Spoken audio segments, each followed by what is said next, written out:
Okay everyone, we're going to talk about swivel hips. We're going to break it down into little pieces and build our way up. A swivel hips is a seat drop, half turn, back down to seat drop. So we want to start low and actually understand what a seat drop feels like at first. This is a beginner skill, so athletes really need to understand what the trampoline feels like before they start really getting into it. Make sure your hands are pointed forward and that you're not leaning back too much. This puts a lot of strain on the shoulders. The athlete needs to be able to sit down and be able to stand up without using their feet. Once they get that high, then you know they understand how much impact their spine is going to take and that they are ready to do it. By incorporating the stretching technique here you see with the arms, you're forcing the athlete to really think about extending their hips upwards as they jump. This will become really important later on. Most athletes will be able to learn this pretty quickly, but for those of you who work at a trampoline park, you might be working with clients that really have no idea how much load goes on the spine when doing a seat drop.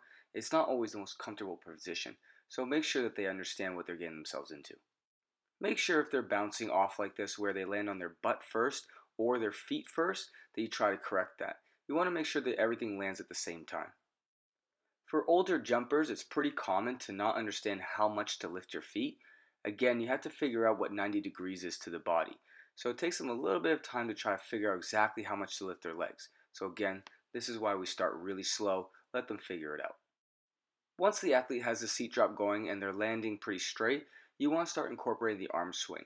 This is going to really force them to elongate their body and it makes it look really nice for the judges. You want them to be able to do seat drops in a row. They don't want to be locked into the concept of going to their feet. You want them to understand that if they lean back, they will still go back. If they lean sideways, they'll go sideways, not just getting ready up to their feet all the time. When you start thinking about adding the half turn, you really want to make sure you stretch the arms. This will force them to think about waiting before they add the half turn. This makes it a lot easier. The athlete needs to understand that they are stretching their body, then turning. Sometimes people keep their legs up when they do the swivel hips, and that makes it really hard. If they hit this long stretch before thinking about the twist, that will make sure that their feet go down so they can come up on the other side. You can see that we start with the quarter turn. Again, trying to get the athletes to understand that each quarter matters. You're not just going to learn everything in a half and a full conception. You're going to make sure that you know every degree of the turn. You can start linking the half turn with the seat drop now. You just make sure that they stretch first. Sometimes I tell the athletes to reach back a little bit farther with the arm on the side that they want to twist. If both arms come back evenly, they won't twist. If the one comes back a little bit faster than the other, then they'll start twisting around a little bit more. The only difference is that they just add a little bit more power, they'll be able to get a half turn, and they'll be able to get a full turn this way.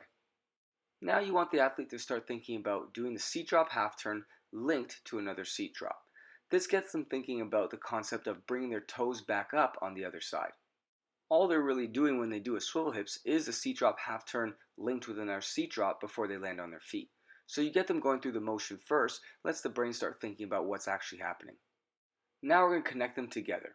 You can see that I'm doing a seat drop half turn in the air and I'm allowing myself to fall a little bit just to demonstrate the fact that they're going to do that first, then bring the feet back up. That's pretty much it, guys. It's pretty simple. Just make sure your feet come underneath you, not around the side. If they come around the side, start going back to the basics and do a seat drop half turn to feet. Thanks, guys.